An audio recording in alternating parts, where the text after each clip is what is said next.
Welcome to all of my dear students. मैं physics man engineer Ranjeet Kumar fundamental and advance physics channel में आप सभी लोग का स्वागत है। आज हम लोग स्टडी कर रहे हैं दो क्वेश्चन के बारे में जो कि 12th क्लास के इलेक्ट्रिसिटी चैप्टर से बिलोंग करता है। ये दोनों क्वेश्चंस प्रीवियस ईयर में मेंस और मेडिकल में क्वेश्चन ये पूछे जा चुके हैं। जिस स्टूडेंट को इलेक्ट्रिसिटी का चैप्टर क्लियर होगा या नहीं भी क्लियर होगा तो यहाँ पे हम डाउट क्लियर कर देंगे, ठीक है। यदि कुछ कंफ्यूजन होगा तो यहाँ क्लियर हो जाएगा। इसको हम लोग सॉल्व करते हैं, ठीक है। टू सेल्स, दो सेल है हमारे पास और दोनों सेल का ईएमएफ क्या है? दो सेल है, दोनों सेल का ईएमएफ सेम है but different internal resistance different है।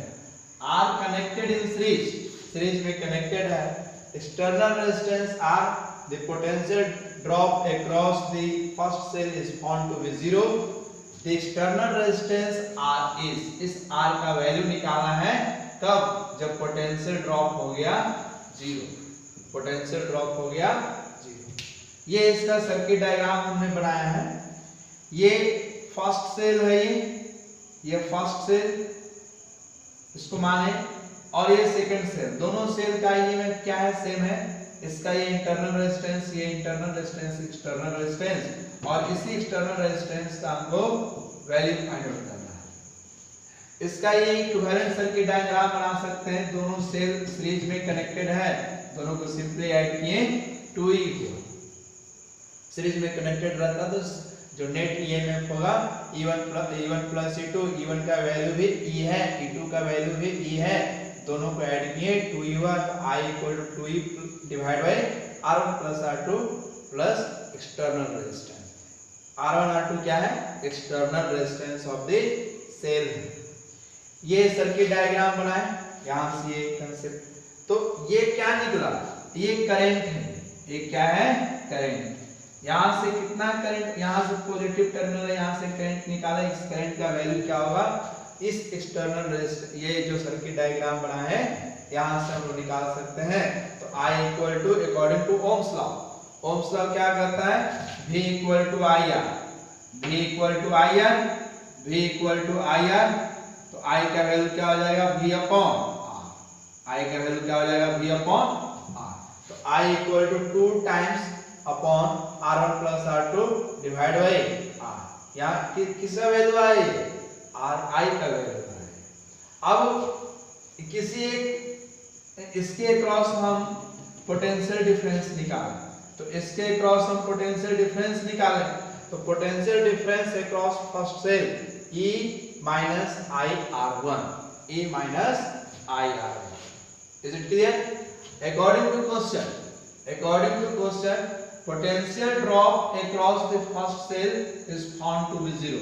फर्स्ट सेल के क्रॉस जो पोटेंशियल ड्रॉप होगा वो क्या होगा? 0 होगा। तो यहाँ इसका जो potential difference across the first cell निकले हैं, इसका पोटेंशियल ड्रॉप क्या होगा? क्वेश्चन के according 0। According to question potential drop, del P का मतलब potential drop, potential drop across the first cell is 0। ये 0 का वैल्यू रख दिए according to question E minus I R1। Is it clear? ठीक है। अब यहाँ से हमारा प्रॉब्लम सॉल्व हो जाएगा।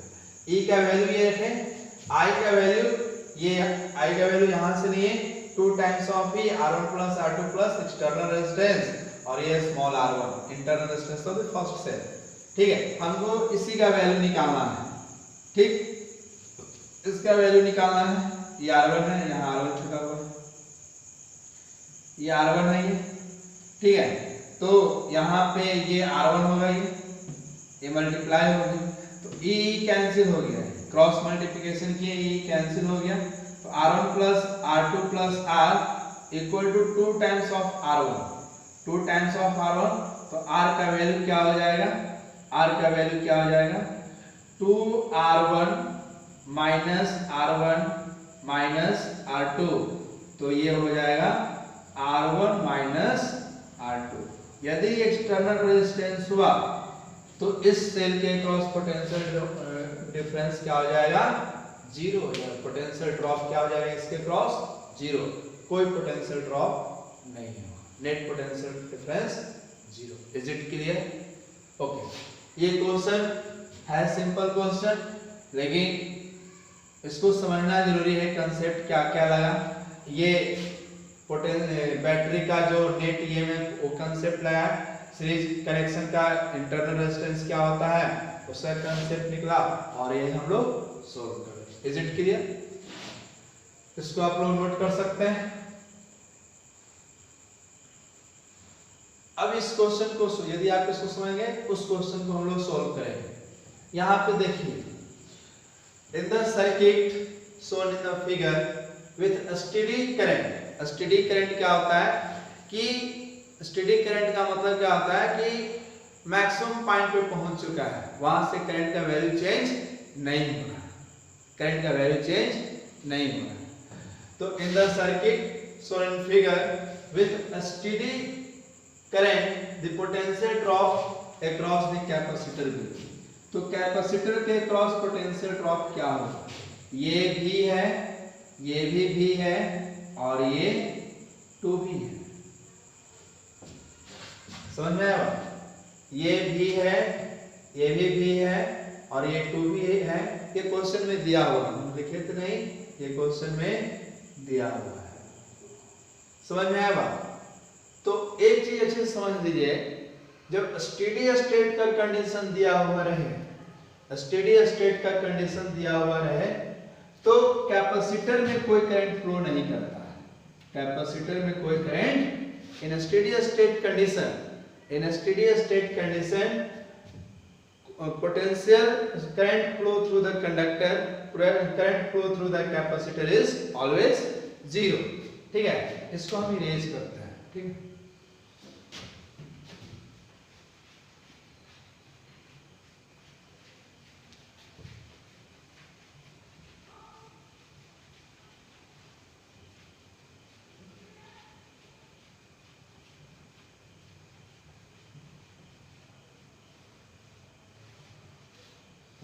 in a steady state condition potential drop across the capacitor is zero। potential drop, ठीक है। तो in a steady state condition,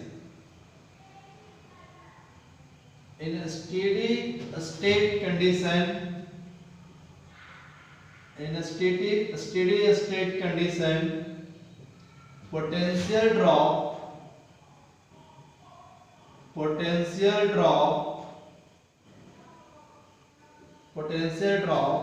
across, sorry, current flow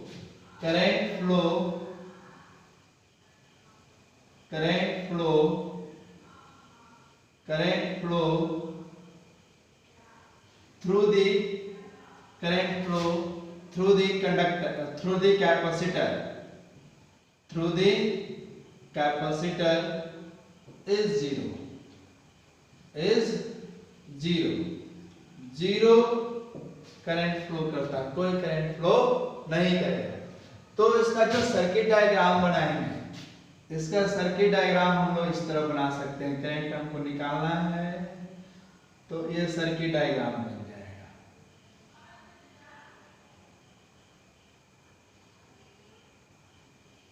ये बैटरी का पॉजिटिव टर्मिनल, ये बैटरी का ये भी है, ये टू भी है, दोनों पैरेलली कनेक्टेड है, तो एक कॉमन पोटेंशियल निकलेगा। ये भी आर है, ये भी आर है, तो नेट पोटेंशियल यहाँ पे कितना हो जाएगा? नेट पोटेंशियल मेन कंसेप्ट यही है।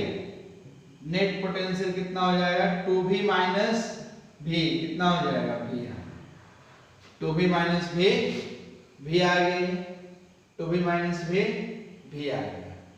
ठीक है, अब करंट कितना होगा? करंट कितना फ्लो करेगा? तो करंट इक्वल टू, नहीं तो हम लोग किरचॉफ्स लॉ लगाएंगे और इसको सॉल्व करेंगे। वो एक कंसेप्ट वो भी है।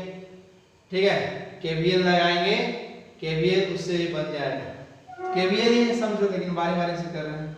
तो current equal to V upon R plus R, 2R हो जाएगा। I का वैल्यू आ गया, I का वैल्यू आ गया, I का वैल्यू आ गया, I का वैल्यू, I का value V upon 2R, V upon 2R, ठीक है, V अपॉन 2R। तो पोटेंशियल ड्रॉप इस 2R के क्रॉस कितना होगा? पोटेंशियल ड्रॉप इस 2R के क्रॉस कितना होगा निकाल सकते हैं। तो पोटेंशियल ड्रॉप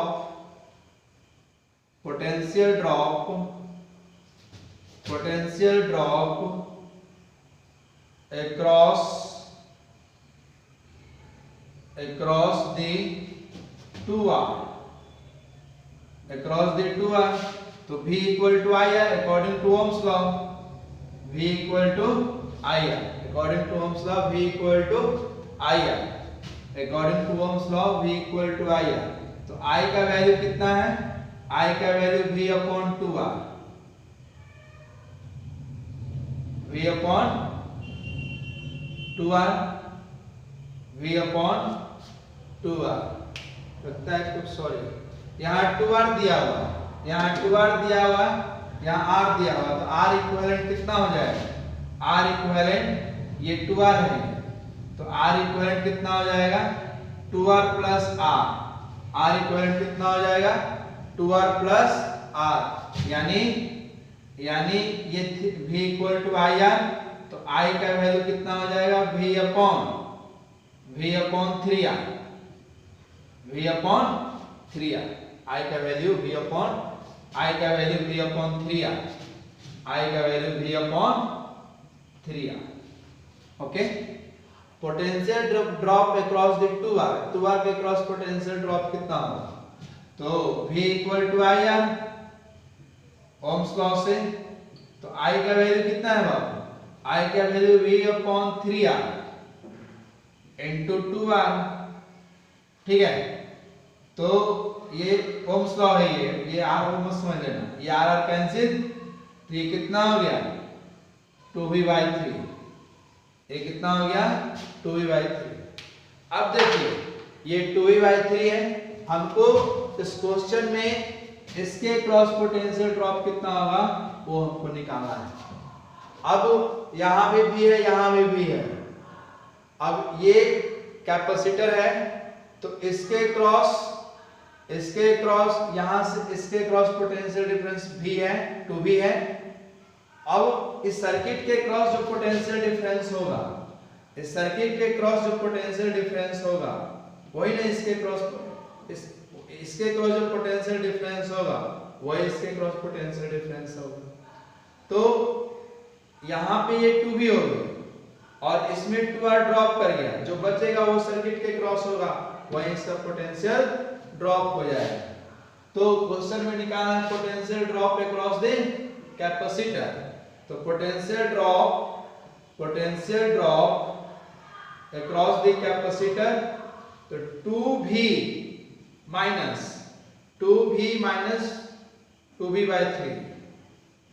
2V/3, ये कितना हो जाएगा? 6V माइनस 2V/3, यानी 4V/3। क्या गलती हुआ बाबू?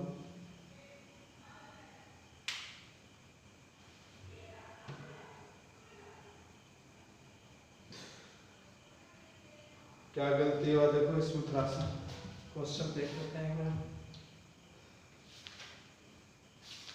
क्वेश्चन सही तो लिखे हैं।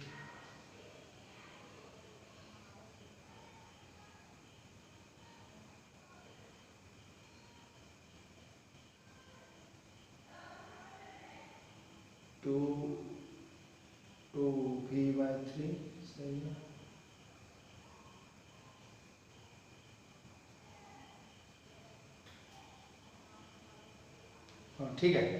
ठीक है, ये सॉरी, ये हमारा निकल गया 4V/3, ये 4V/3, तो इसके क्रॉस निकल गया 4V/3। पोटेंशियल डिफरेंस ये सर्किट के क्रॉस निकल गया, ये क्या निकल गया, ये सर्किट के क्रॉस, ये इसके पोटेंशियल डिफरेंस ये 2V है, ये 2V है और इसके क्रॉस 2V/3 है, तो इसके क्रॉस निकल गया 4/3। अब यहाँ पे क्या है, V है, यहाँ पे क्या हमारा V है, ठीक है। Potential difference between F and C, F and C के क्रॉस पोटेंशियल डिफरेंस निकल गया, F एंड C के क्रॉस पोटेंशियल डिफरेंस निकल गया है इस सर्किट के क्रॉस। अब हमको निकालना है क्या, कैपेसिटेंस के potential difference F and C के क्रॉस निकल गया। अब हमको निकालना है क्या, कैपेसिटेंस के क्रॉस, तो कैपेसिटेंस के क्रॉस निकालने के लिए क्या करेंगे, कैपेसिटेंस के क्रॉस